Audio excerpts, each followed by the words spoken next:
this interview, I am joined by Daizan Skinner, a British Zen Roshi holding lineages in both the Soto and Rinzai schools. We learn about Daizan's Catholic upbringing, his fascination with the 14th century Christian contemplative text, the Cloud of Unknowing, and how a search throughout Asia eventually led him to become a Zen monk for over 20 years.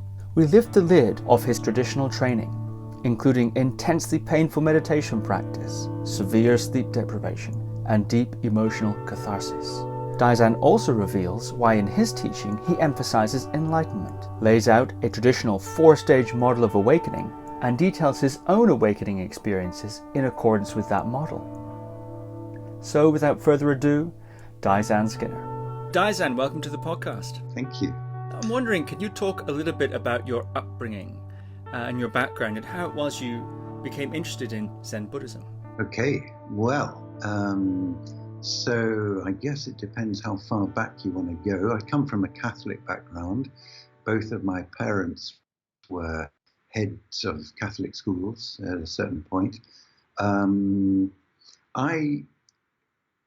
think it's a bit arbitrary, but I tend to trace things back to my father, really. When he was always very, very sporty, very keen on different kinds of sport, and he got into squash.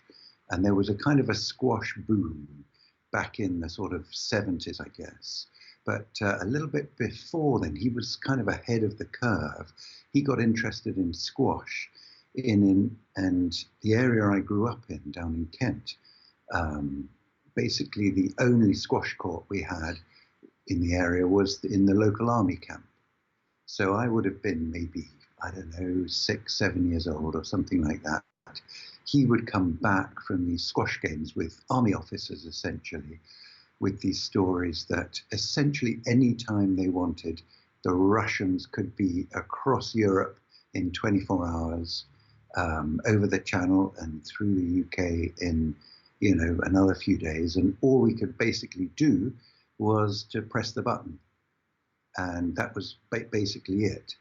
And so I can remember, in the sort of early days of that realization, quite a lot of fear. I can remember waking up in the night with, like a heavy lorry going by on the road or something, thinking, this is it, that kind of stuff. But later on, you just can't stay scared forever. But what it really did instill was a tremendous kind of urgency, this sense that life was very likely to be shortened, and that time was so important. And so I wanted to do everything. I wanted to sort of grab it all with both hands. And so I did all the normal school stuff, study stuff, and I got a job in the, corporate sort of thing, and I got the mortgage. I went up a couple of steps up that, and I could sort of look around and see, that's me in 5 years, and that's me in 10 years, and all that kind of stuff. And it was like, right, and that, what's next? That was the kind of feel. And so when I was 25, I think it was, 26 maybe, I sold the house, gave all the money away, and jumped into a Zen monastery. And I was there for about 14 years or so, and then went to another one for about another 5 years or so. So I spent about 20 years in the sort of Zen world, really. Adventures in that field. And then I came back from Japan in 2007, in June 2007. And I'd been pretty out of it for a long time by that point, pretty much in a different zone. So I didn't really have any much or any contacts or anything. So I did a walk. I went down to the south tip of the Isle of Wight, St. Catherine's Point. And midsummer morning, the 21st of June, I just started walking northwards. I walked across the island and then hitched a ride over on a boat, and then straight up the centre line of the island of Britain to a place called Cape Wrath up on the north coast of Scotland. And basically, just as I walked, I didn't touch any money. I just lived on food that people put in my bowl over that summer. And that was a kind of an opportunity to sort of get my feet back on this island, to get a feel for what people were finding important, and some of the people along the way, actually, that I met and so on, stayed in touch over the years. And actually, for our 10th anniversary, we had a little retreat down at St Catherine's, down on the south of the Isle of Wight. And it was really nice. I could invite all these people who'd been strung out along the country, so they didn't get to actually meet each other. They could all be in one place. And that was really cool. That's fascinating. I'd like to ask you about a lot of those waypoints, actually, as we go on. I'm curious why it was that, well, given that you were raised in a Catholic context, you could have just as easily become a Catholic monk, for instance. So what was it about? Was it something in Catholicism that didn't quite satisfy, or was it something in Zen that appealed, or what was that transition period? All right, good question. So,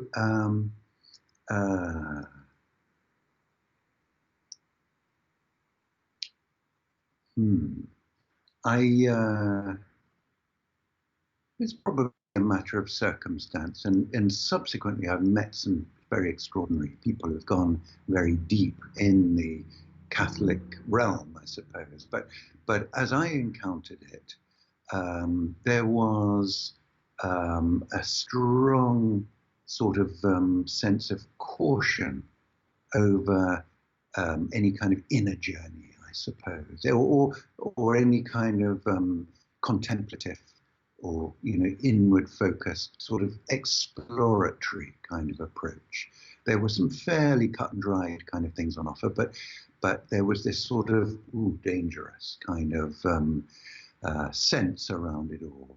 And so I just didn't particularly meet people who I suppose impressed me as being, having, a sort of a living connection with what I sensed was a possibility. Now, having said that, my first meditation teacher actually was a Catholic priest, a guy called Father Jack Madden, who was a friend of my father's, and like many Catholic priests, very, very keen golfer. And he used to come to supper because he was, like my father, very sporty. And I remember him talking around the supper table about he'd got into meditation to help his golf game. And I remember he said, "It's my secret weapon," And they have a very competitive golf league, actually, and he became the all UK, all England priest champion. So it worked. His secret weapon worked. So he showed me how to meditate. He was my first guy. But again, the motivation was, I suppose, what I would nowadays call a sort of a health, well-being, functioning motivation, rather than I suppose what we could call a contemplative or investigative kind of motivation. But nevertheless, I phoned him up actually maybe a year or two ago, and he ended up the parish priest in Bexley, just in southeast London. And he's got Parkinson's now, so he's not playing golf anymore. But he said he's still, all these years later, still meditating. So I thought that was kind of cool. That's interesting. What technique did he teach you? It was kind of his variation on TM, with a sort of a word or a mantra, that sort of thing. No emphasis on posture or alignment or very non-discursive. And so I tried for I don't know, maybe a year or two, something like that. And then actually I found myself that it was very calming, very, very peaceful, but I ended up feeling a bit spaced out, a bit sort of dissociated, a bit sort of at a remove to life that didn't seem to be quite right. And I was doing it by myself, probably doing it completely wrong, whatever. But I kind of tailed it off. It felt like it wasn't quite leading where I sensed things could potentially go. But it was kind of an interesting experiment for a year or two. From what I understand, there's quite a history of dialogue and practice exchange between the Catholic Church and Buddhism. I'm thinking about Thomas Merton's Asian Journal, which I reread recently, which is mostly about about the Tibetans in exile. That he was interested in them particularly, and also Father William Johnston, whose book Christian Zen, which is actually here. Oh, okay. Actually, haven't I looked at that the other day recently as well. Perhaps you've noticed. Yeah. No. Have you ever come across any of those kind of characters in your travels in Japan? Well, I actually, I'm a huge fan, having sort of looped back in this direction a little bit. I'm a huge fan of a text called The Cloud of Unknowing, and I got to meet a Dominican friar who's kind of like a monk, but on the road rather than in a monastery, called Father Conrad Pepler. This would have been back in the late 80s. I met him. He used to come and stay in a Zen monastery I lived in, and he was never very interested in Zen. He just kind of liked hanging out with monks, really. And he'd written quite a lot about the Cloud of Unknowing. And this is it's written in the 14th century on this island in English. It's very much got a sort of you can tell the sense of humor, the way the thought patterns work. It's absolutely a product of this soil that we're on. But the guy's the real deal. And so I've led some retreats based around, if you look sort of the Zen perspective on the Cloud of Unknowing. But actually what we've been trying to do in those is actually trying to do the Cloud of Unknowing as full justice as we can. Quite a lot of people seem to have taken it and try and sort of put their spin on it. And actually what I'm trying to is actually get to what he really intended and so on, and who he was, because it's an anonymous book. But I reckon I've tracked down very lightly who it was. And I've certainly managed to find the first person that we have sort of evidence of actually putting it into practice, this text and how it played out in his life and so on. And so I'm going to be doing a little bit more with that. It's one of my projects because I feel it's a beautiful bridge, if you like, text and tradition that hasn't yet fully been, I feel, given its due. What is it you think you found there in terms of what the author is really trying to say? Who is the author, and who's the person that who's the person that you found put it into practice? Can you give a bit of info on that? Okay. I mean, what's the heart of it? Yeah. Okay. Well, it's the central image is you've got you, okay, and there's God, and between you is this cloud of unknowing, this sort of impenetrable mist of that you cannot see through, but yet you wish to, you intend to, and essentially that's what you do, and that's very similar to what we call koan study in Zen. It's like we have these impossible questions where you're just like it's like you're staring at a closed door. You know what I mean? But through doing that, through facing the impossible, through facing and not flinching, staying with that, it's almost like, using his imagery, it's almost like that creates a space in which God can creep round the back and give you a big fat hug. Now, he doesn't exactly use those terms, but clearly his path has fruits. It's a path that leads to beautiful outcomes, and he's a guy who's clearly done it. Now, he's very careful that it's anonymous. Okay, it's 99% certain he was a priest, because he writes a blessing in it that apparently only a priest would have done, and it seems almost certain, and I'm pretty certain that he was in the sort of East Midlands area, probably now Nottinghamshire or possibly Leicestershire, and almost certainly he was a Carthusian monk. Carthusians are the order in which they're essentially hermits, but they live in a kind of a compound. They each have a kind of a hermit's hut within a compound. And so they meet together for, services, but there's no sort of social life, as it were. They're essentially hermits. And he's writing to a young man. And bear in mind, this is the century of the 100 Years' War.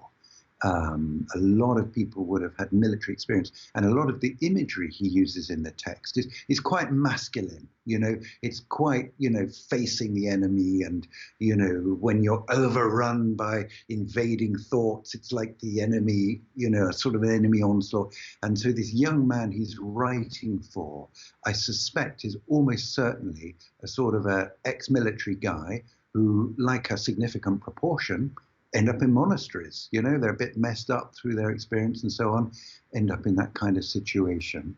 Now, there is a Carthusian ruin of a Carthusian monastery in the sort of East Midlands that I suspect almost certainly is the origin. And the guy who we have as the first practitioner that we have documentary evidence around is another Carthusian monk from a place called Mount Grace Priory, which is up in now probably just on the edge of Yorkshire and Cleveland, kind of in the northeast. And he's a guy called Richard Methley, who normally Carthusians are anonymous in their writings, but some of them we know. Richard Methley signed his stuff, and he actually translated the Cloud into Latin, because it was written in English, in a very kind of rich, poetic English, quite alliterative, and we have 3 kind of spiritual diaries by this guy of what his daily practice was like and what he experienced and so on. Pretty unusual. And so he actually spells out how he actually applied these teachings of the Cloud. So we're going to be probably next year or the year after going to be doing a bit more with it. And I'm hoping to actually lead a retreat at the ruin of that Carthusian monastery, where most likely it's come from, that one in the East Midlands. And possibly also up at Mount Grace, also where Richard Methley was. And I feel it's a very small way of honouring, the roots that come from this island that I deeply treasure and honour. Richard Methley, when was he living? So the Cloud itself was written in sort of the second half of the 14th century, right in probably not that long after the Battle of Poitiers. We had the big 3 battles of the 100 Years' War, Crécy and then Poitiers and then Agincourt. So it's before Agincourt almost certainly. And then Richard Methley was about, I think he's about 60 years later, 50, 60 years later. So, he's the earliest we've got at the moment. I mean, who knows what they might dig out, but that's what we've got right now. That's fascinating. We will get to more of your biography in a moment, but this is very interesting. Do you have a Catholic background, or is that what you do? Is that your thing? No, yes, I was raised actually, but in a very hands-off Catholic upbringing. I was an altar boy when I was... Oh, me too. Yeah, so I got frocked up and all that, and I loved the ritual of it, actually. I loved the quiet. And we went to the early morning mass where there was no singing, and so that was even better. It was just the sort of straight ritual. That was a childhood thing for me. I'm actually, I'm more interested in your interest in it, in a certain sense. That's what's interesting to me. Yeah, I'm curious because you, of course, have very steeped in Zen and have done significant traditional monastic training. But you said there that you so treasure the spiritual material of the British Isles also. Why is that? Why, to play somewhat devil's advocate, why not just do Zen? Yeah. Good question. Right. Well, it's kind of an interesting one. And actually, even in Japan, people used to come and ask me frequently, how does living such a hard life have anything to do with finding happiness? They just couldn't connect. And that would be, that situation would be multiplied, I don't know how many times over here. People just wouldn't get it. And in a sense, rightfully so. What Zen has largely become in Japan, mainstream kind of Zen, has become a sort of a boot camp experience for young men, typically between about 19 and 22 years old, something like that, full of juice, with young men's stuff and all that. And these young men very largely come from temple families. Okay, so their dad is the priest of a temple, which is like the equivalent of, say, a Church of England vicarage, like a church in the country or maybe in a town, something like that. And so the eldest son is kind of the heir apparent to this setup, and so come, his sort of late teens or whatever, he gets sent off to the well, we call it a monastery, but really I suppose it would be more authentically called a seminary. Okay, and he goes through this kind of rite of passage, which is pretty rough. They get pushed pretty hard. I mean, it's probably fairly equivalent to sort of military training in many ways. It's really no messing about. People end up getting beriberi and getting pretty sick in some cases, and but it's a sort of as I say, a kind of a rite of passage.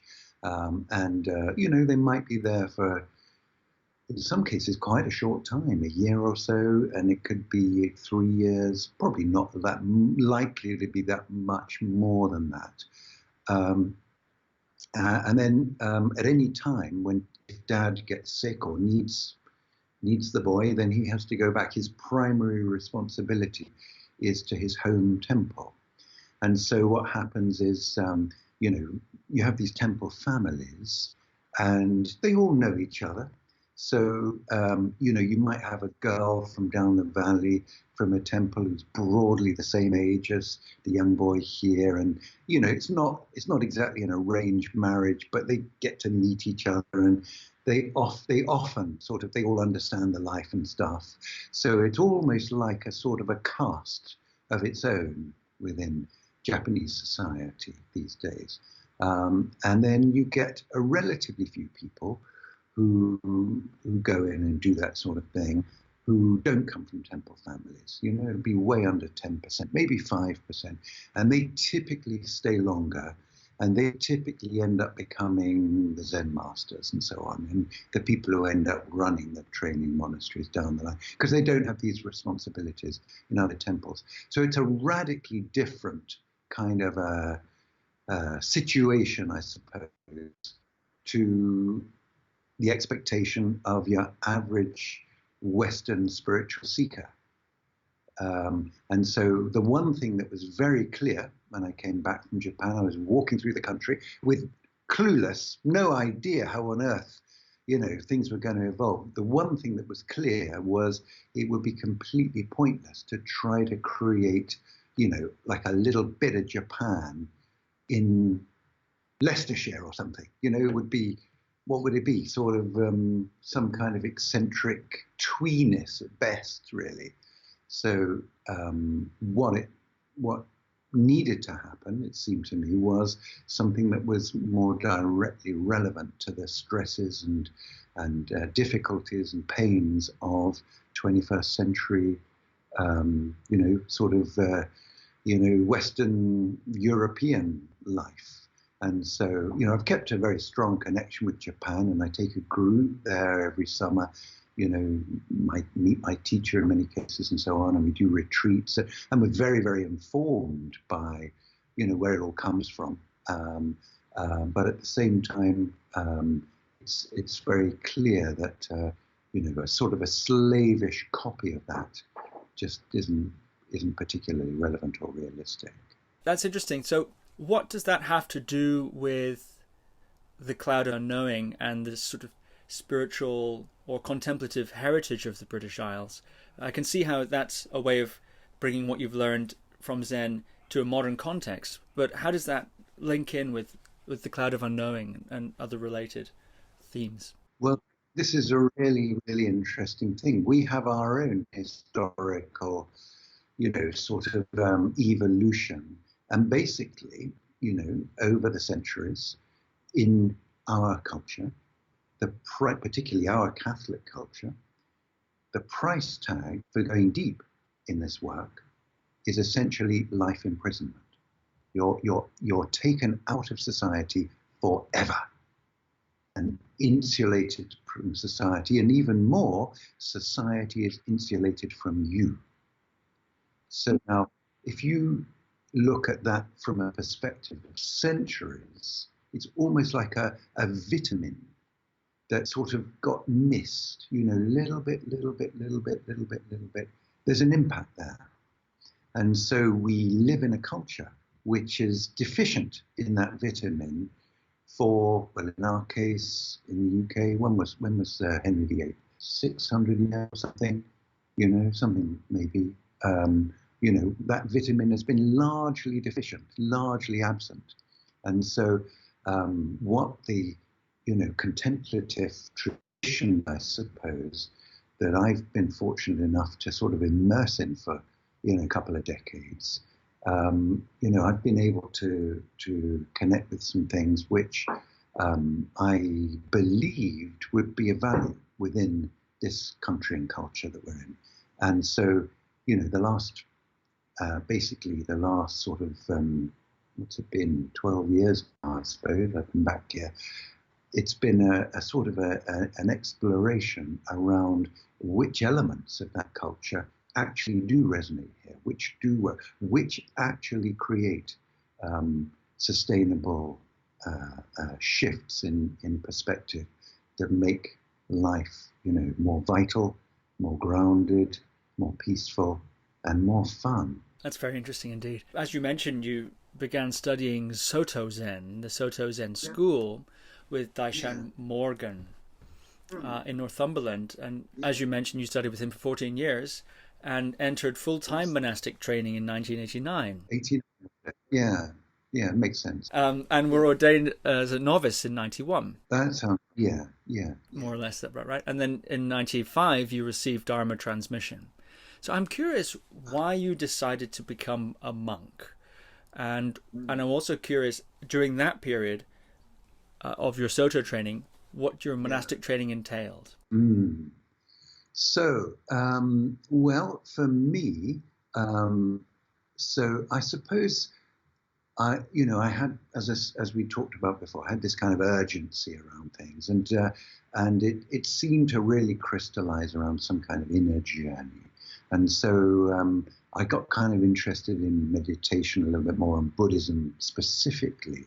And so I started to look around a bit, and I went to Southeast Asia and the Himalayas. And I remember, for example, in Southeast Asia, I met a Theravada monk. And bear in mind, I sort of knew nothing. I remember our conversation went along the lines of, how long does it take before you get enlightened? And the response was, nobody gets enlightened. Only the Buddha was enlightened. So that seemed a bit pointless. So that was a little bit of a turn-off. Similarly, I kind of had a trip up into the Himalayas, and I was exploring the sort of the cultures around, particularly in Ladakh, where it's very Tibetan influenced culture, and Vajrayana practice and so on. And also Dharamsala, where the Dalai Lama lived. And again, I just sort of didn't really connect. It was sort of interesting. It was extremely dirty. I don't know, have you explored the Himalayas at all?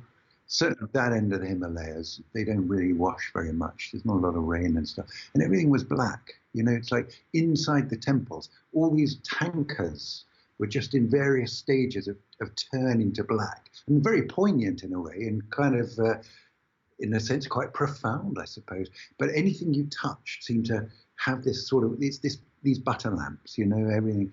And so I This is the 80s, was it? This would have been in the 80s, yeah. This would have been in the 80s. So anyway, it's probably different now. They might have even cleaned up a bit, I don't know. But so anyway, no, it didn't kind of resonate. But you know how these things go. It just so turned out, I was living in Newcastle at the time, it just so turned out that in the very next street to where I was living, there was this little Soto Zen meditation group that met every week, literally one street away. And so I started to go there, and it was this very open, very non-manipulative, very spacious kind of practice. And it was like, yeah, this is it. This is what and it was almost immediate that it felt like this was an arena in which if anything arose, it was going to be authentic because there's no fooling about here, So that was tremendously appealing. So yeah, so then I suppose with career and everything like that, there was a sense of possibility. There was a sense of a door opening. How seriously are you going to take this? And so there was that within me which really, really wanted to do this, And I kind of had a sense that for it to really work, it had to be, both feet in sort of thing, full tilt. And so that was the deal. That was what I went for. So I kind of really set things up so there was no plan B. And so I ended up, so the way the monastery was set up, I lived in the meditation hall where you have essentially 6 foot by 3 feet on the meditation platform, which is your living space, with another guy this side, another guy this side. And at the end, you have 2 cupboards. The bottom one is bedding and so on, and the top one is where your clothes are. And that's basically you. That's where you live, where you meditate, you have some meals there and stuff. And so I lived like that for 7 years, basically. The first 7 years was like that. And so the idea is there's nowhere to hide. Essentially, this is a process around facing yourself. And so either you do that, or you go a bit crackers, or you run away, or once or twice I thought people try to commit suicide, and in fact in one case they did manage, and it's pretty intense. The image that they use is the image of a rock tumbler, where you put in all these rough old pebbles and they kind of grind against each other for the months and years, and hopefully eventually out come these beautiful jewels. So it was that kind of thing. The practice was intensely socialized, I suppose. There was very, very little space. The counterbalance was, I don't know if you know the sort of North Pennines and Northumberland, we're high up in these very, very expansive open landscapes, an area they call England's last wilderness. And so that was a very nice sort of, how should we say, sort of safety valve, I suppose, when the immediate perspective kind of got pretty hairy at times. Yeah. What happened with that suicide? Oh, so it's all a bit of an unfortunate story. As I understand it, the guy who I knew very, very well, it was just after I'd actually moved on from the monastery, but I knew the guy very well. He'd been having a hard time for some period of time, and he actually went back to his parents' place for a little bit, and hanged himself in their garage. Very sad. It can get kind of intense. It can get kind of rough. It's just there's nowhere to hide. Facing things. We had the same thing in Japan. We had one time. I remember we had one guy having it's pretty normal in the Zen process that the first year, 2, 3 even can be pretty rough. It's a pretty much. It's very like the English school system in many ways, or British school system. Everybody's down on the new boys kind of thing, all of that kind of stuff. Young guys together, I suppose. And I remember we had one guy who, he just disappeared. This was the middle of winter, and the cops found him. He'd been literally sleeping outside by the nearby river for about a week by that point. Tremendously life-threatening because it was way below freezing. He was outside, and that was preferable to being in the temple. People can get that miserable. So what did your monastic training entail there in terms of routine or practice? Was it focused around Zazen? Yeah, yeah. A lot of that open, very, very, very spacious, open sitting practice, um, and uh, and then a lot of emphasis on bringing that spaciousness and that openness and that presence into action. So everybody had work to do, and there was a lot of emphasis on sort of meditation and motion in action. So for me, for probably about the first decade or so, I was doing building work, putting up buildings, putting in wells and water lines and, plumbing systems. And so it was very sort of, how could we say, sort of down to earth, very grounded, very non-intellectual. I remember one time the abbot said to us, try to read at least one book a year, yeah, that was basically the life. It was pretty simple. There'd be sort of retreat periods where it would be more focused on the stillness, on the zazen, on the sitting, and then other periods where always the days would begin and end with that, and be a certain amount through the day, but more emphasis on kind of work. Really. Again, very communal, people in there together, eating together, living together, working together. Yeah. Just coming back to that point you made about the difficulties of that sort of a life, and how you can sort of go, you said one can go in three directions. You can get with the program, I suppose, is a way of saying it, you go a little bit crackers, or you leave. What, in your view, is the secret to, for want of a better word, succeeding in that environment, in the training outcomes that are that the environment is designed to bring about? Well, if I think about my own situation, so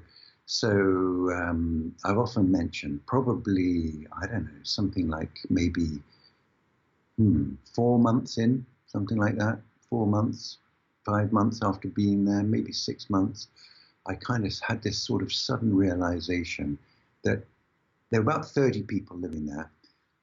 I had actually a grudge against every single other person. There was something about every single other person. And then you kind of, it's like, okay, either you just sort of keep that going, you just dig in, or you take it as, okay, well, maybe there's something in me. Maybe there's something in me here that actually, and so the fundamental process within all of this in Zen, they say eko hensho in Japanese, which essentially means to turn the light around.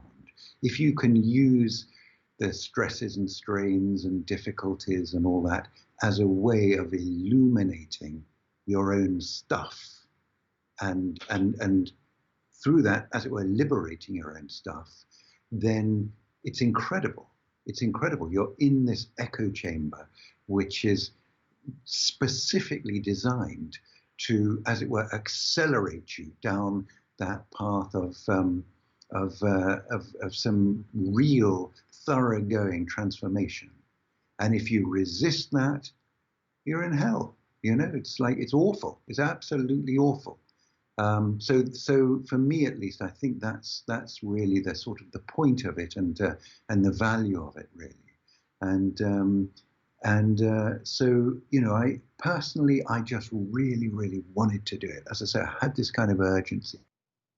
So the first kind of couple of years, I suppose, probably, I just I was at it like a demon. I was doing more zazen than anybody in the place, and I was just pushing the boat out in every way. And I had so much stuff coming up, that at times I just barely knew my own name. It was like I was shambling around like a zombie half the time.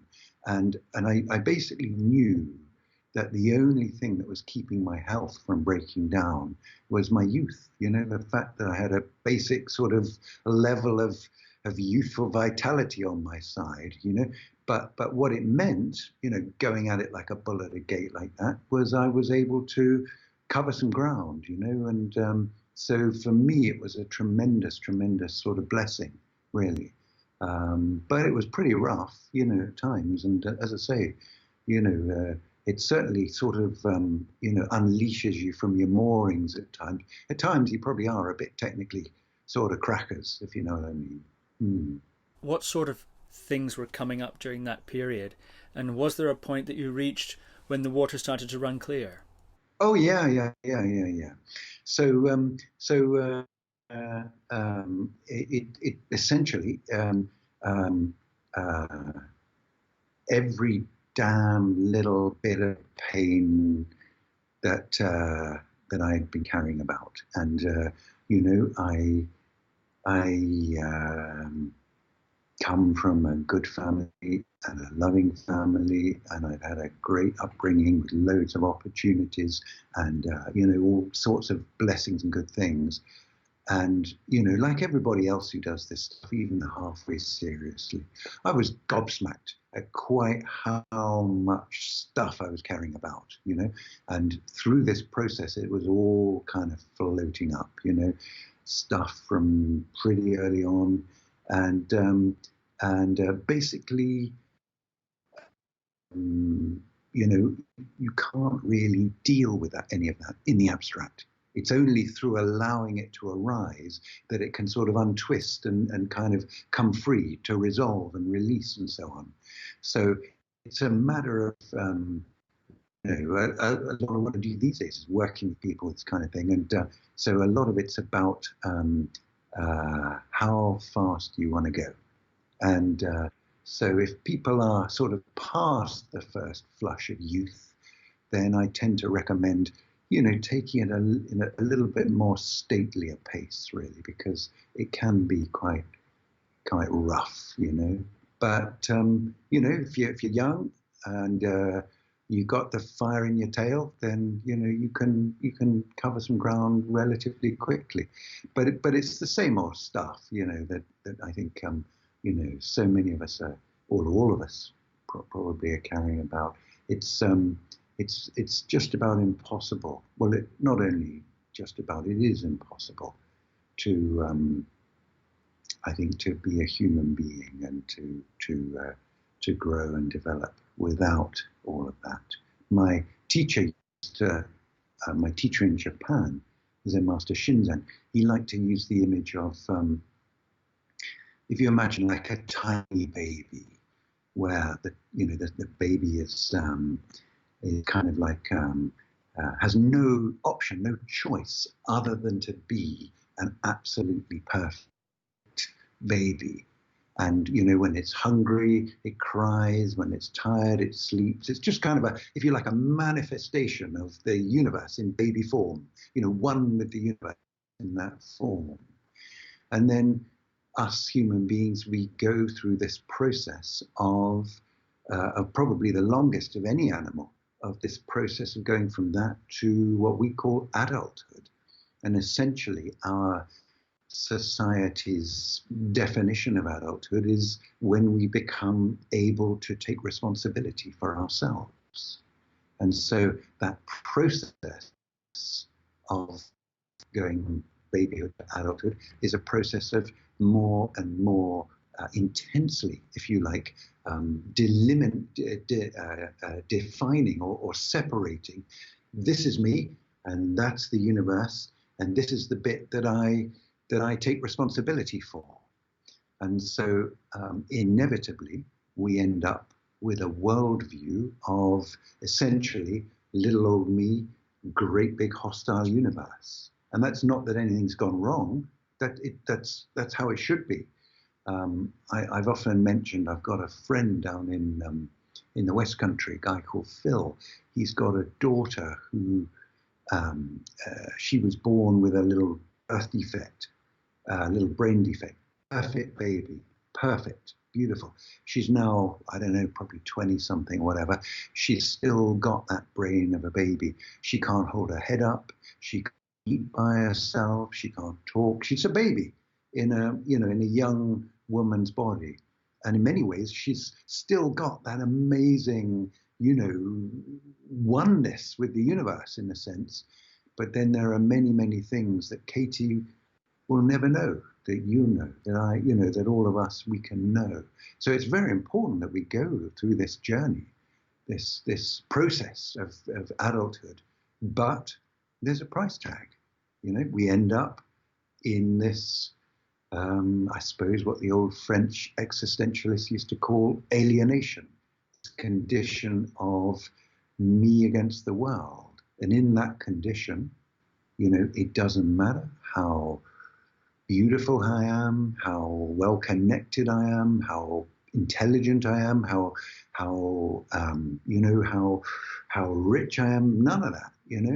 Essentially, my life is inevitably a tragedy. There is no happy ending within that worldview.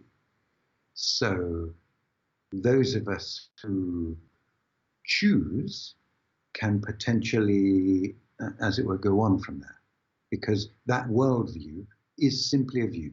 It's not the be-all and end-all of reality. We can, as it were, move on from that little old me, great big hostile universe predicament.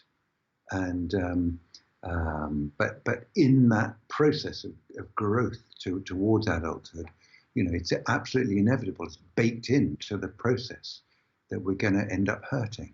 In your book, Practical Zen, you lay out a sort of 8-week course, I suppose, of practices drawn from the various different Zen schools that you've studied with. And you're talking in the initial chapters about this catharsis of this inner material. And interestingly enough, you make quite a link to the physical body. And you write here, when I first came to Zen practice more than 25 years ago, I had recently run a marathon and thought I was pretty fit. I arrived at the Soto Zen monastery and was duly instructed to fold myself into the cross-legged position and face a wall. I had no idea how uncomfortable sitting still could be. My legs, my back, my shoulders, everywhere was tight. The whole experience was dominated by pain. Somehow I stayed with it. I was taught some Zen yoga moves that helped my body to begin adapting. In meditation, I did my best to stay present with these tight sensations. Over time, the knots began to shift, my body adapted, and gradually I found my hips could open up, my shoulders could drop a little, my legs could release. But as these areas opened, all kinds of memories, painful feelings and emotions came up. This physical and emotional release raged in my system for several years, and still continues somewhat. And I think that's an iconic Zen training approach, is the way of physical pain. One of the classic images, I think, that comes to mind when one thinks of Zen training. Can you talk a bit about the role of physical pain in that process of catharsis, which you discussed? Well, okay, so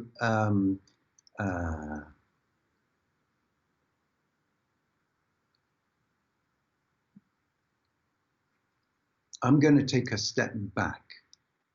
So definitely within the Zen world, it's pretty widely used that essentially they make you very uncomfortable, very tired, very miserable, all this kind of stuff, until it's almost like you get to a point where you sort of you sort of just give up and die almost, and then woof, something opens up. And this is something that I've experienced a little bit in other settings too. I did a course a while back, which was a bit mad really, in fire walking, where they had the culmination of this process was to walk over this bed of fire 108 times. And just about every single time you get burned, and you get burns on top of burns on top of burns, until again the whole, your whole lower end is just a sheet of pain. And through that pain, some very interesting things open up. Now, that's not the only way to do it. That's not it's not the only way for people to, as it were, transcend, if you like. If you look at, we kind of alluded a little bit to Christian monasticism. They do it another way. St. Benedict has created this system where it's like you're in there for life, You've got this system of services that you're doing 5 times a day, and every 2 weeks you come back to the beginning again. You go round and round and round, and you get the same jobs, and you're around the same people until, essentially you're going to die of boredom. They bore you into spirituality. And it works. I've seen it work, and I've talked to people about this, and they said, yeah, that's it. That's exactly it. It just drives you crazy with boredom, and at a certain point, poof, there it is. So there's different ways of doing this, and the pain route is not one that I use because it's not very well understood in the Western world, not even terribly well understood in Japan these days. And also it's a pretty high stakes game. You can harm people potentially permanently. It's not that difficult to do people in permanently. But I kind of enjoy mucking about with stuff a bit myself. And I've done some stuff with, cold water and up in the mountains and so on. You did some Yambushi training? I have done, yeah, I have done. In fact, I even did some last year. I was in Japan. I did another bout of that stuff because I've started teaching some of that stuff in the Scottish Highlands. We've been doing some mountain-based retreat type work, and yeah, they've got their ways of doing things. But anyway, so essentially, the pain route is not the primary one I use. For people to particularly to get the first, as it were, step in the door, I've developed a kind of a retreat process, which is based around essentially around intense questioning, intense inquiry. And when I say intense, I mean short periods. Just basically, we have a 64-hour process, and through this very intense questioning, I can get roughly, typically about 50 to 60% of people who come, even people who've never meditated before, a clear and definite sense of where this is all going within the 64 hours. So, and we often say it's a little bit like, if we get on Eurostar, go to Paris for a game, who hasn't had a day trip to Paris, and having had even that sort of toe in the water, that's a game changer. Then there's just no doubt, it's yours. So and through that process, I don't tend to. We don't use that pain path really. Yeah.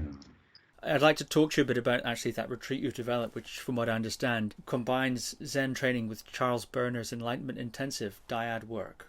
That's right. Who in turn was influenced by Zen actually, and also my own teacher developed. My own teacher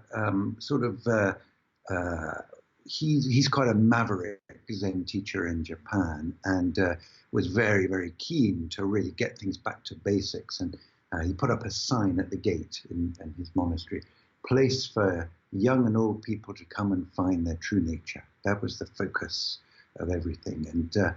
And in going back through the old Zen records, he kind of isolated something that he found quite remarkable, really, which was that it seemed to be that the vast, vast majority of people got their sort of shift or their breakthrough, their opening in a sort of a human matrix. It wasn't the guy up in the cave all by himself, isolation. It was in the hurly-burly.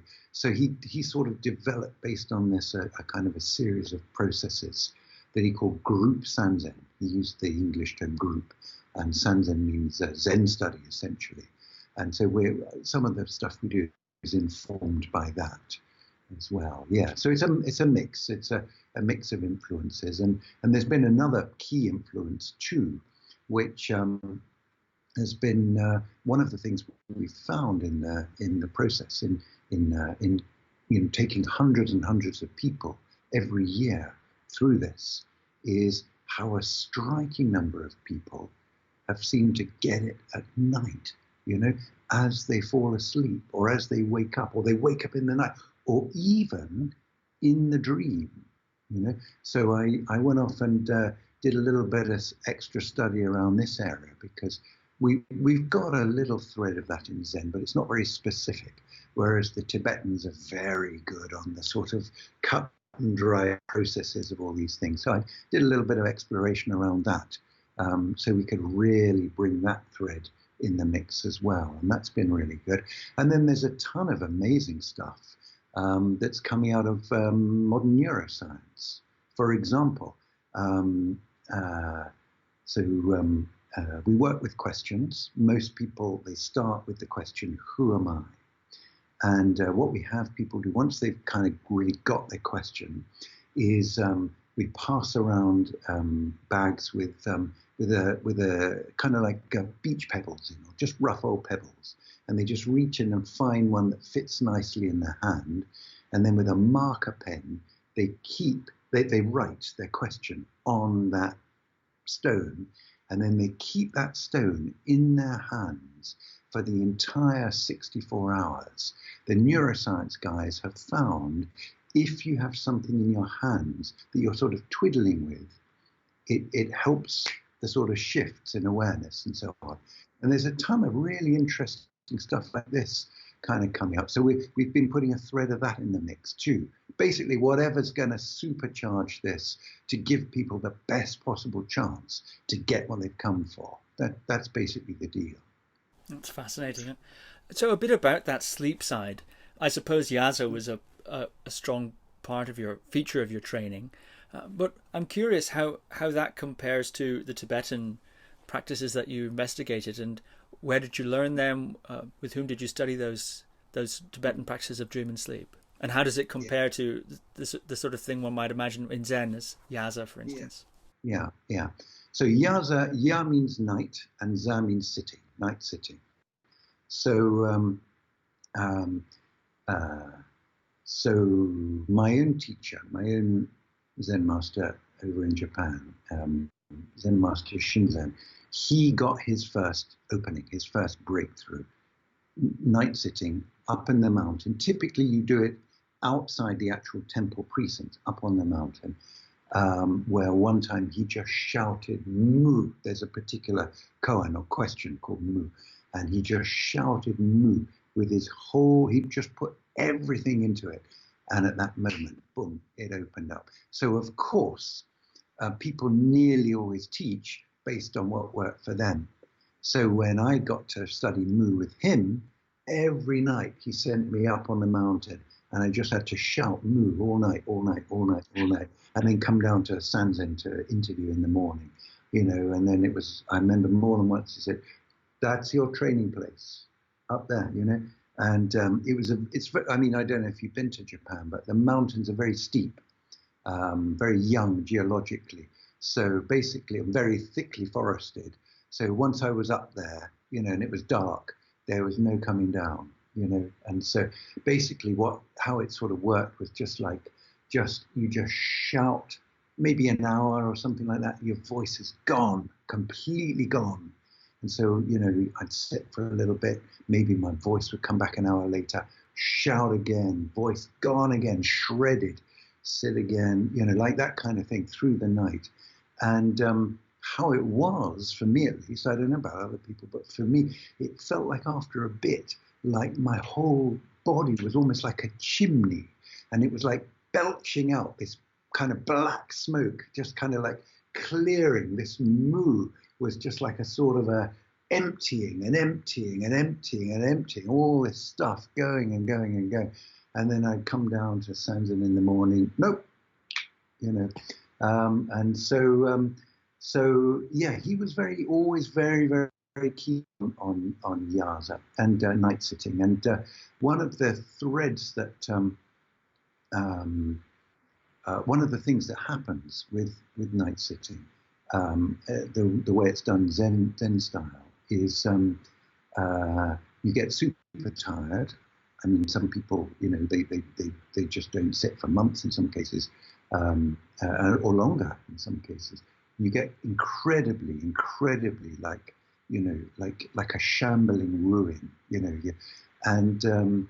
and at a certain point, it's very common that it's like you kind of pop out of your body. It's like, there's that shambling wreck down there, and then there's me, and I'm fine. I don't hurt anymore. I'm not tired anymore. I feel amazing. And not only that, I know that if that bit gets run over by a bus, I'm just fine. I'm cool. And so actually this also happened to my own teacher. And, I don't know if you've ever had that happen to you, but it can be very compelling. You think, wow, this is amazing. And so he was absolutely convinced this was it. This was his great enlightenment. And his teacher was, no, carry on. But nevertheless, it does radically shift your relationship to the body, where you get this intoxicating sense that, come what may, I'm good. I'm just good. And a lot of fear that we carry around is based around the well-being of this body. And when we know that actually it's really quite nice when, you're up there, that's a bit of a shifter. Anyway, so that's very common, and that's not it, but nevertheless, it's often seen as a waymarker along the way. So you get super tired, and so your study, your actual meditation tends to become very stupid, I suppose. And I say stupid, and that sounds like a negative. In Zen, it's actually not necessarily taken as a negative. My own teacher's first name, they give you different names of different stages and everything. And his teacher gave him the name Shugu, which means Shu is Gu means stupidity. Shu is like preserving or maintaining your stupidity. And you kind of get into this kind of zombie state, really, I suppose, in which you can be very sort of open. And there's a kind of a potential, a kind of a, you don't even realize it, but it's kind of like you're around like an unexploded bomb. And then usually when you least expect it, you walk around the corner or something, or you trip over, or I don't know, it starts raining, it could be anything, and poof, and there you are. And then you've got it. And then it's like, basically, then you know that optical illusion of little old me, great big universe, you know that that's just so not the case that it's laughable. It's just like, and then people often laugh or dance about or start crying, or all three, all that kind of stuff, whatever. But the key thing is that shift, and so the night sitting process is one way that gets set up. Now,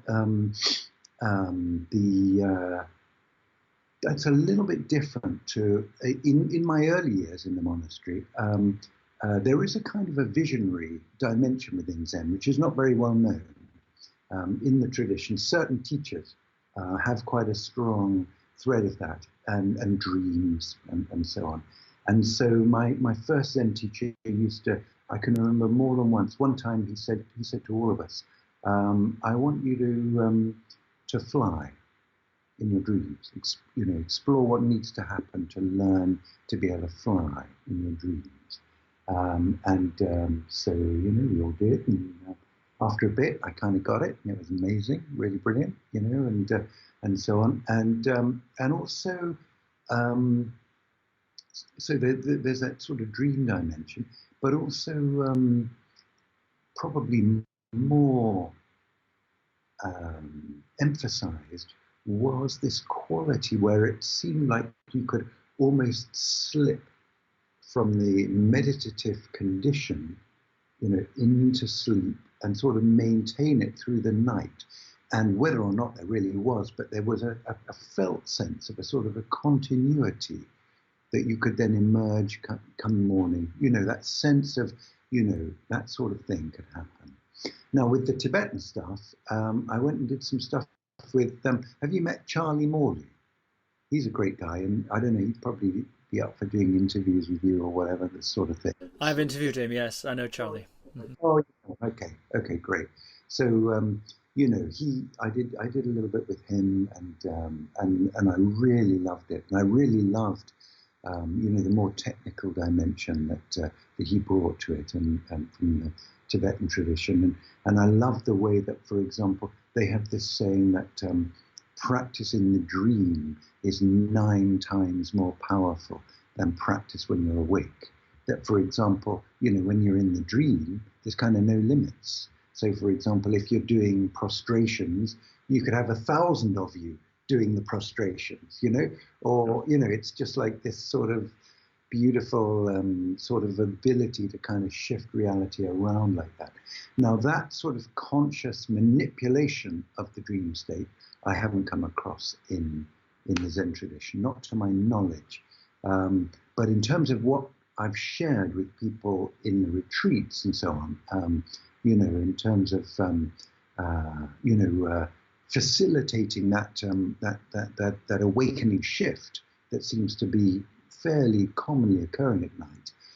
It's been more around this exploring that continuity of awareness, slipping in, as it were, from that sort of inquiry in the awakening state, just keeping that going, almost like planting that seed of question deeply enough that it can just keep bubbling through the nighttime hours. And, people just wake up in the middle of the night, they sit up, they got it, and things like that. It's pretty regular. Yeah, I'd like to ask you a bit about what it is actually, very shortly. What ended up working for you, trying to figure out how to fly in your dream? Did you hit upon a kind of, I guess you had to make your own method up by the sounds of it? Yeah, there was no method. It was just sort of intention, really. So basically what I ended up doing was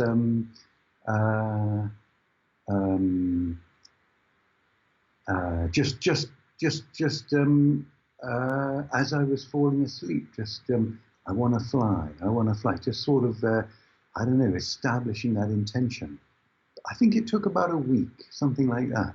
And then whoosh, there it was. And I was flying over a sunlit England, it was just amazing, beautiful, really, really tremendous fun. Yeah, really nice. But no, so there wasn't any real technique beyond just intending it or wishing it to happen. How many hours were you sleeping in your schedule at that time? And were you in control of that dream, or did you just find yourself dreaming and that was sufficient to pass that instruction? That's a good question. I think I was actually, in that case, I think I was in control. Now, when I did Charlie's thing, have you done his thing? Yeah. It's good fun. Yeah, it's good fun. Yeah. It's great. Yeah. So you go to bed for the first half of the night, you get up, you have this kind of slumber party all together, and he basically wakes you up is it 45 minutes? Hour and a half. Every hour and a half, isn't it? Because it follows the sleep cycle.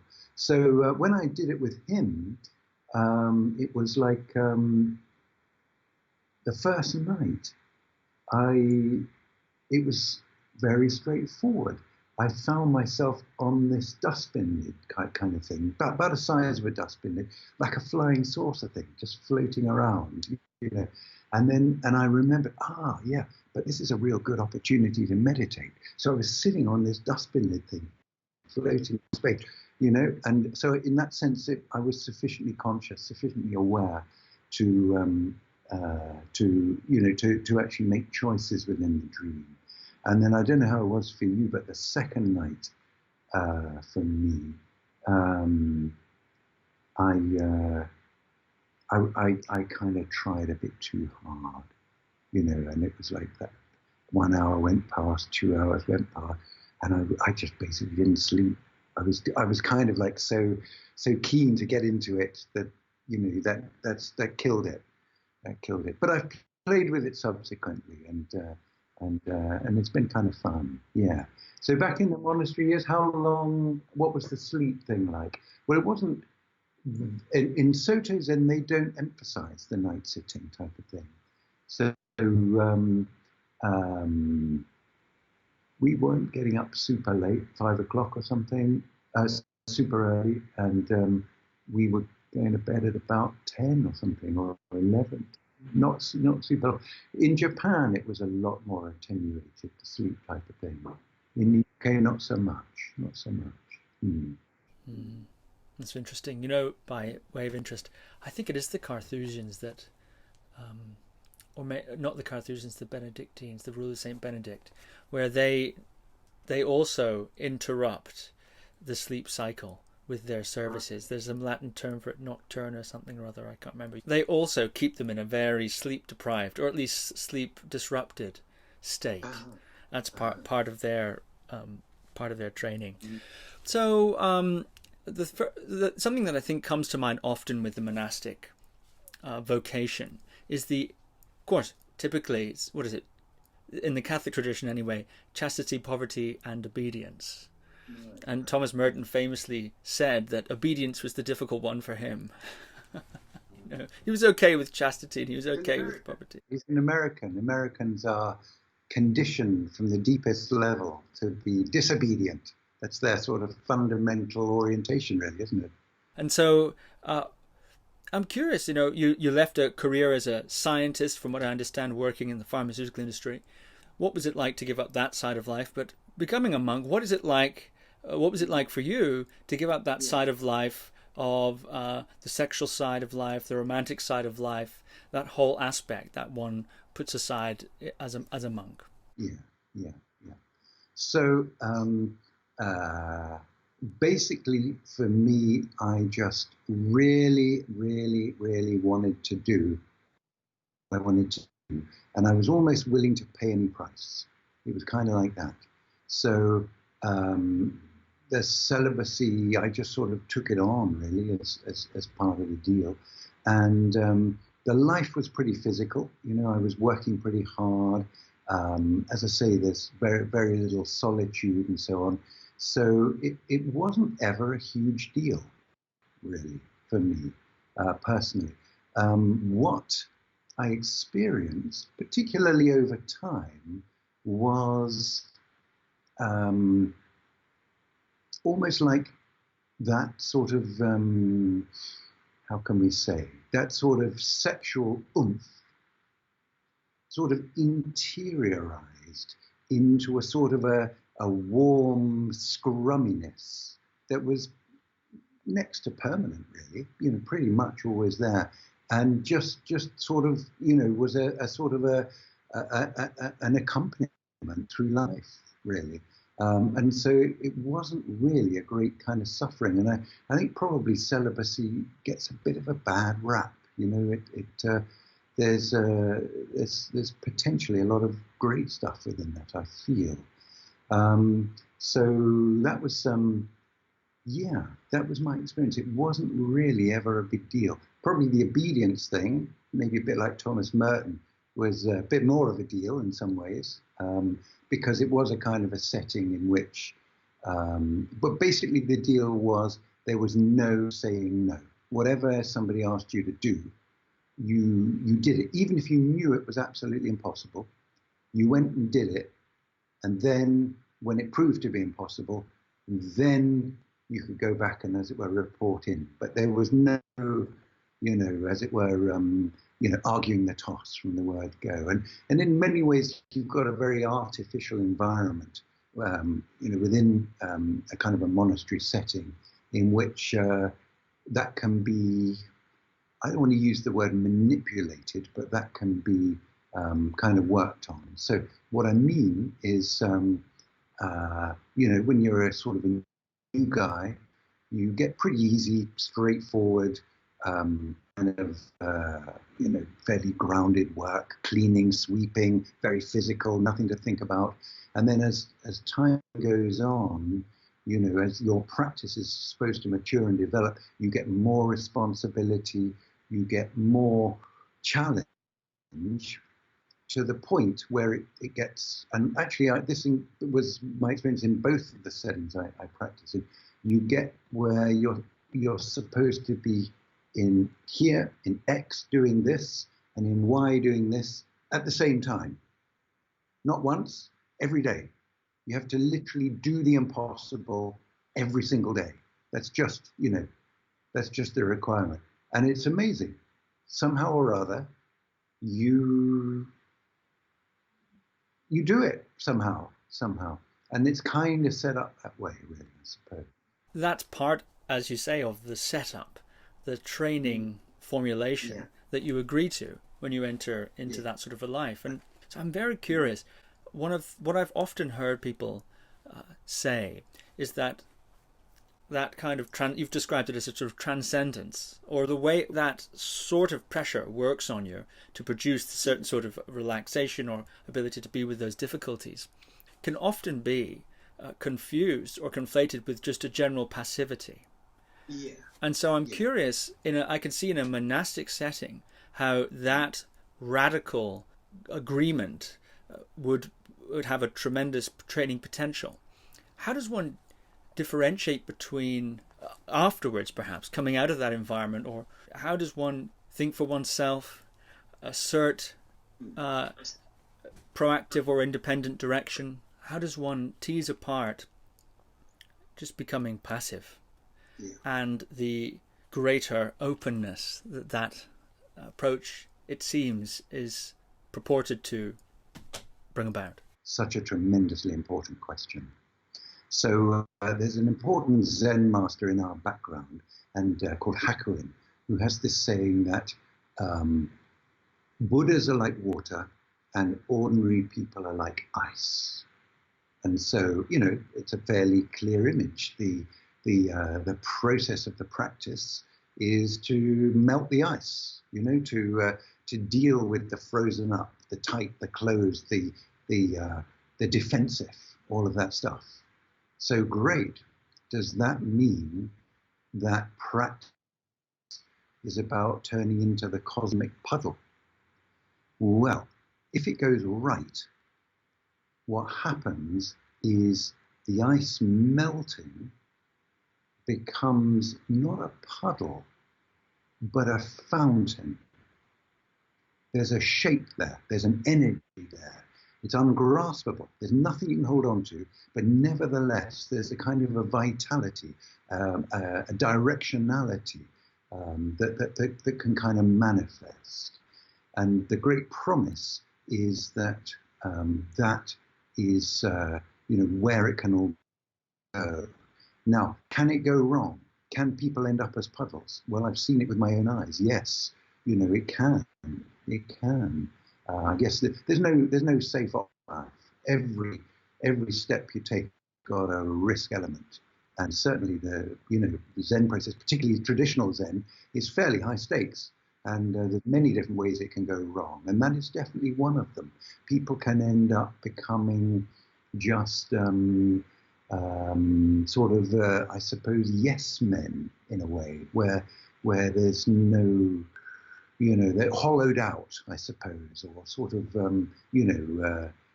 less than fully alive. But that's not where it's supposed to go, and that's not where it potentially can go. So that's the image that works for me to sort of distinguish that, if you like. In the interim, before one has become fluid, when one's still a little ice, maybe more and more water,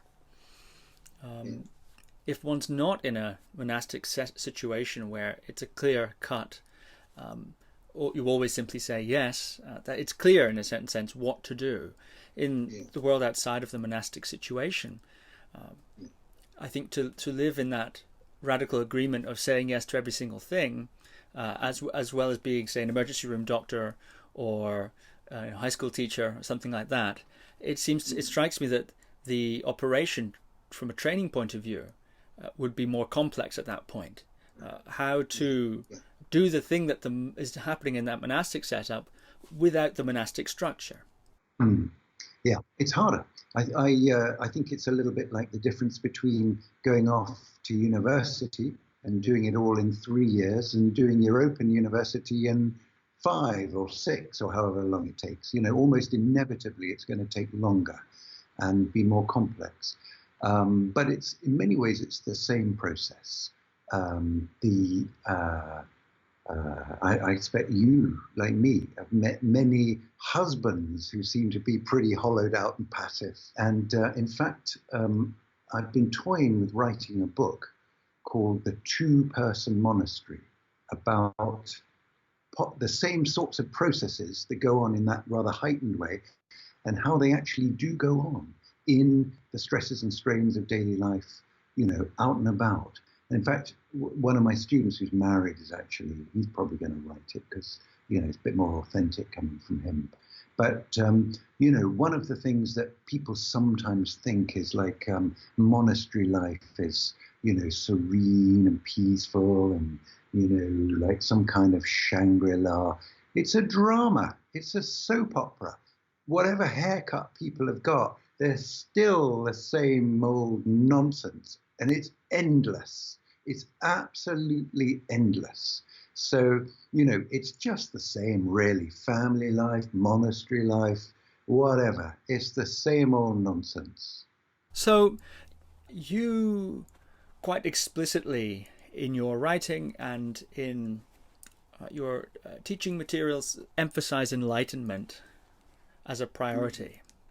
And many teachers of Buddhism, and in specific in meditation in general, are quite coy about enlightenment actually. I'm curious why you think that there's such a coyness, why it is that you take a different view, and I'm also curious as to what it is. I understand from what you've been saying and from what you've written, there are different stages. Even in the life of someone like Hakuin, who you referenced, he had different awakenings over a period of time. So I'm curious what your map for that is. The other question I have about that, which I'll just put in here as an addendum, you can ignore it if you like. I'm very curious. There's also tradition in Zen, as you mentioned, of stories of awakening. It is something that there is a tradition to talk about and to lay out. And I wonder if it might be interesting for you to take us chronologically through your significant awakening experiences, in so much as they accord to the sort of maps that might exist in your tradition. All right. Okay. Yeah, all right, let's jump in.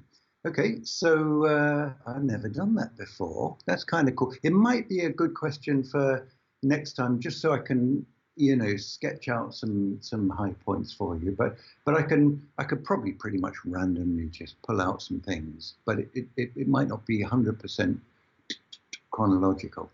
Anyway, okay, so why don't people emphasize this stuff?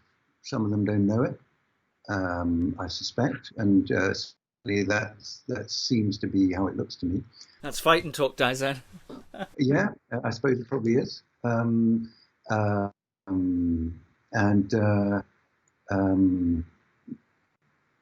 Well, some of them also, there is a view that if you lay it all out too specifically, then people are going to, at least unconsciously, possibly even consciously, sort of try to, as it were, model their experience on a particular kind of, roadmap or scheme or something like that. And I think that's a genuine danger. And so some teachers are basically push them, and let the guys work it out on their own. Well, there's definitely a case to be made for that, I think, and there is a danger that you can sort of put ideas in people's minds and so on. So, on the other hand, one of the things that perhaps breaks my heart more than others is people who perhaps dedicated maybe a decade, maybe more of their life to quite seriously doing this sort of thing, and they're nowhere. They're basically just not got it.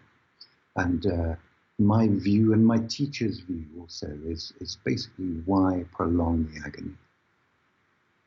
It's not that difficult to actually, get the first foot in the door. I often say to the guys on those retreats, it's way harder to get your driving license than to do this. It's not that hard. So the scheme I use that I found most helpful for people and makes most sense for me, I suppose, too, is and as far as I can tell, goes right back to the Buddha himself, he calls it the 10 fetters. Basically, the bottom line, what's getting in our way is greed, hate, and illusion. And so we'll unpack that a bit in a moment. But this 10 fetters is basically a series of stages of awakening. And each of the stages is awakening. It's not that you've got to do all of them to get to awakening. It's like even at stage 1, he says you become what he calls a noble person. You enter a new family. You enter the family of the noble ones. And even if you've done that, even if you've only done that first stage, he says the rest will inevitably unfold. It may take longer or shorter time, but it will unfold. So it's monumentally important, I believe, even to just get people that first stage down the line. It absolutely changes everything. So that first stage, the Buddha calls it entering the stream. And the sort of entry requirements are basically 3: to see through that optical illusion of me as a sort of a fixed, solid lump, like a billiard ball rolling across the table of life, to see clearly enough that that's just not how it is. It's clearly not that way, and you've got it, okay? The second one is doubt. There's absolutely no doubt. It's like, I often say to people, it's a little bit like, when you were 7 years old, 8 years old, 6 years old, you kind of got it that Father Christmas doesn't exist. And, once you got that, it doesn't matter how many Christmas cards you get with the big jolly guy on, you're vanishingly unlikely to start believing in Father Christmas again. Once you've got it, you've got it. It's akin to that, okay? So that's the second one. And then the third one is essentially, there's no reliance on what they call rites, rituals, and righteousness. So you absolutely know that there's no ceremony, there's no magic, there's no hocus pocus that's going to make this happen. It's simply a matter of awareness, simply a matter of clarity, simply a matter of addressing reality with an open-eyed, unflinching gaze and just seeing it all the way through. That's it. And then the righteousness business is, it's not enough to become, one of the good people. It's tremendously important to be a good person, but being a good person in itself won't do it, okay? It's a matter of this clarity. So that we can do in 64 hours. We can see through that optical illusion of me as a solid lump of unrest, as it were. We can do that in 64 hours to the point where people have got it for life. It's theirs. And it's not an experience. It's not, sometimes there are experiences around it. There can be, dancing around the room and joyfulness and whatever, laughing and crying and God knows what else, but not always. Sometimes it's very quiet. Sometimes it's just like, But the thing is, when they get it, it's a bit like the Father Christmas thing. They've got it. It's just that simple and that clear. So that's a big part of what I do. So me, when did that sort of clarify for me? So I've been living in the monastery. Let's see now. I've been a monk for about 9 months or something, practicing like a loony, like a bull at a gate, as I say. Have all this stuff just coming up and everything. And our life was quite separate. We had lay guests and visitors, but we were quite separate to them. We weren't even really supposed to have conversations with them, this kind of thing. But there was one night, there was something going on. I forget exactly what was going on, but all us monks had to come and sit in the same meditation hall as the lay people. And you sit facing the wall in Soto Zen. And so all the lay people were in the front rows, all facing the walls, and then we were all sitting behind them. So I was sitting behind this guy, and he was called Arthur. I knew that. Didn't know him, never spoke to him. Old guy, very modest, very unassuming, very ordinary guy. Okay, but just sitting in the dark behind this guy that evening, he was sufficiently on beam in some way that it just, poof, there it was. And, it was absolutely undeniable. So it was literally there and then in the city. That guy, I never thanked him. I never got to talk to him. I hope he's doing great. I'd love to, but I never had that opportunity. But that night there in the sitting, boom, it was like I sat down like this, I got up like this, and that sort of, as I say, that optical illusion, that me against the world thing, gone. Can you describe or can you remember, I expect you can you remember the phenomenology of that point? You're sitting there behind Arthur, and presumably there's as the clock's running up to that moment, there's something is occurring or there's something going on, and then after that point something's happening. Can you remember the phenomenology in terms of your personal experience? Yeah. Okay.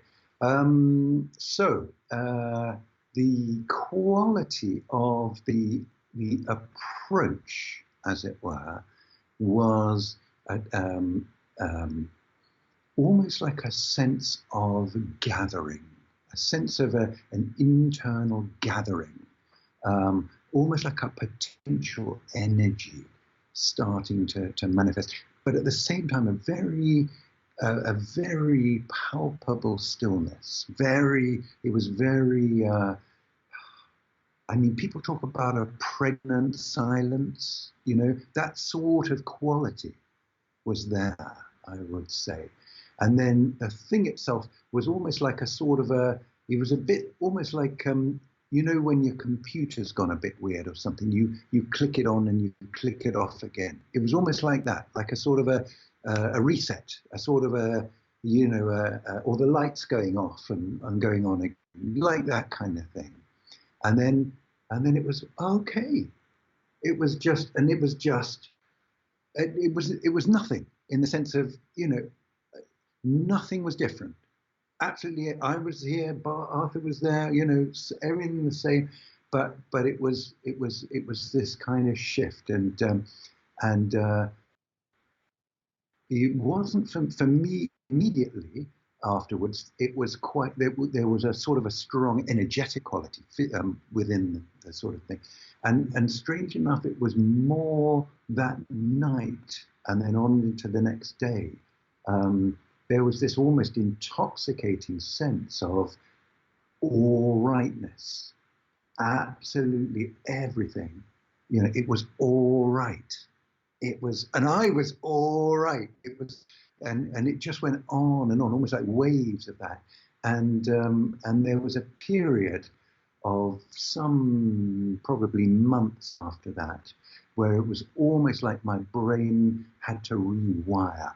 Everything made a different kind of sense, even stuff like the Bible, like our background, it was like so much of that from this perspective, if you like, was like, oh, okay, well, that kind of works, and so many different things. But, life went on, and I knew at the same time there was further to go. It wasn't like, clouds of glory, finito, all done, get out the deck chair. It wasn't anything like that. And carried on. And in many ways, some of that stuff clearing, all of that kind of dimension, that probably even heightened after that, I would say. And actually, carried on, and there was more of that. So then after that, okay. So how about our scheme? So we've got essentially these 10 fetters. Okay, the Buddha's sort of scheme, which seems to make kind of sense to people I talk to about it. So you've got that initial thing, pretty easy peasy. as I say, we had one time a lady come on that retreat, and she'd somehow got the idea it was a spa weekend, and she bought her swimming trunks or whatever, towel, God knows what else. And, when she found out what it was, she had no background in any of this stuff. She thought, well, I'm here, I might as well join in. So anyway, she joins in, she gets it. And she still comes and does stuff with us now, so it's not that hard. It's really not that hard to see through that, to get that. So now the next level in the Buddhist scheme of things is dealing with what I call the push-pull forces, essentially the attractions and aversions. The attraction stuff is all about a sense of lack.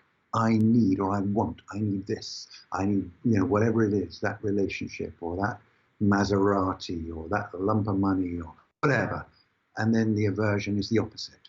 Okay, and in the way the Buddha seems to lay out this scheme, for that second level of awakening, I suppose we could call it, that push-pull quality, that slavery, if you like, or that fetter of being pulled around by this stuff, pushed around by this stuff, doesn't get eliminated, but it gets diminished.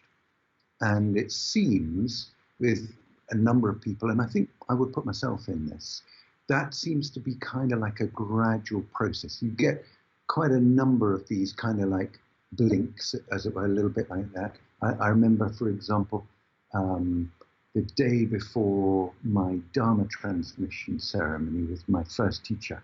So we were up in the North Pennines, up in Northumberland, and he almost started that monastery. I mean, he was very, very there right in the early days when they were super, super poor. And on his days off, he used to go up to the head of the valley where there was a lead mine and work up there to make a bit of money to keep the place going. And the day before my Dharma transmission, I had a little bit of spare time and I walked up the valley to this lead mine. It was now disused, just like mounds of grass and stuff. And I did a bunch of prostrations, a bunch of bows there. And right in the middle of all this bowing, boof, there it was again. You know what I mean? And then, there's been, Lord knows how many of this kind of thing. I'd probably have to try and sort of drag it all out again, to be honest. There was one not so long ago, I was in Tibet. So it was this kind of quality of almost like a reset, everything sort of blinking off, blinking on again. They call it in Zen, like a death. And I suppose it is like a death, but I don't like to use that language because it scares people. I call it the great blink rather than the great death. Because like I say, it's no big deal and it doesn't last long. It maybe lasts a little bit longer sometimes, but it's not really a big deal. So yeah, it was kind of like that, right in the middle of doing those bows. Yeah. And then more recently, I suppose, as I say, it's been a bunch of stuff really. Where are we up to? Oh, so in Tibet, yes. So I was in Lhasa, in the Jokang. So the Jokang is kind of like the main. You been up there? I know what it is, but I've never been there. It's like sort of like the main temple, the main monastery, like the heart of Lhasa. It's a remarkable, remarkable place. And so I let's see now. So there were a bunch of people visiting, like lay visitors and so on. And there was a ceremony about to happen. And so I'm not sure if this group had, as it were, ordered up this ceremony, it'd been something they'd look at, or if it was a regular part of the daily schedule and they just happened to be there at that time. Anyway, I was wondering about, this was all about to happen. So I'd been doing a bunch of practice before this, actually, I was a little bit opened up probably around this time, including one of the things that you do, if you've got time around the Jokhang, is there's a kind of a path around it that's probably about 1.5 miles, I guess, like a roadway. And you can do this practice of 3 steps, 1 bow, 3 steps, 1 bow in the street. And I kind of wanted to do this. And so I found like a stall where they were, because it's really dirty, but I found this stall where they were selling sweatshirts. And I bought this black sweatshirt, and I had a knife or something. I was able to cut the sleeves off it and roll them up to go over my knees, because you're going down on paving flags here. And then I wore the sweatshirt on top. It had some jingly thing on it. It was probably a girl's one, actually. I can't remember exactly. Anyway, some sort of pattern on it. And anyway, so I was doing these sort of bows and so on. And so it wasn't long after, it was maybe even that afternoon, I was in the Jokhang, actually inside. This ceremony was just starting up. And so you had all the monks sat in rows, okay, with their big hats on and these kind of capes. They were chanting and stuff. And once they really got going, a lot of the lay visitors started to kind of file along the lines, putting like these tiny little bits of money in front of each person, like, really like the smallest denomination note in front of each person, all filing up, and so on. And so I was kind of just watching all this, really, a little bit different to what I experienced, what have you. And as I say, I was a little bit open, and the atmosphere of the place is very remarkable as well. Suddenly, out of nowhere, I don't know where he came from, this Tibetan monk was like in my face like this, and he had the face of a demon, and he said, get out of here, get out of here, like this kind of thing. And I don't know who he was, I don't know what it was all about, and he was gone in a flash, but it was so sort of disorientating, it was so, it was like discombobulating on every level, really. It was like, what have I done? Have I upset people? Am I messing up the local sense of, what am I doing? What's happened? It was like unmooring the boat, completely unmooring the boat. And so I just sort of slipped off and did a little bit of meditation, and then a little bit of sort of like anger type stuff started to come up. Well, that wasn't very fair, or whatever, or and then within all of that, this zoom happened, and it was like there was absolutely nowhere for that anger to get a purchase. It was like, they slipping into a zone in which that was just like utter irrelevance. And so that guy became an amazing bodhisattva, whoever he was, whatever it was about, whatever local sensibility I offended, So yeah, and that was very much about this anger thing. It was very clearly about this anger just literally not being able to get a purchase. Kind of interesting.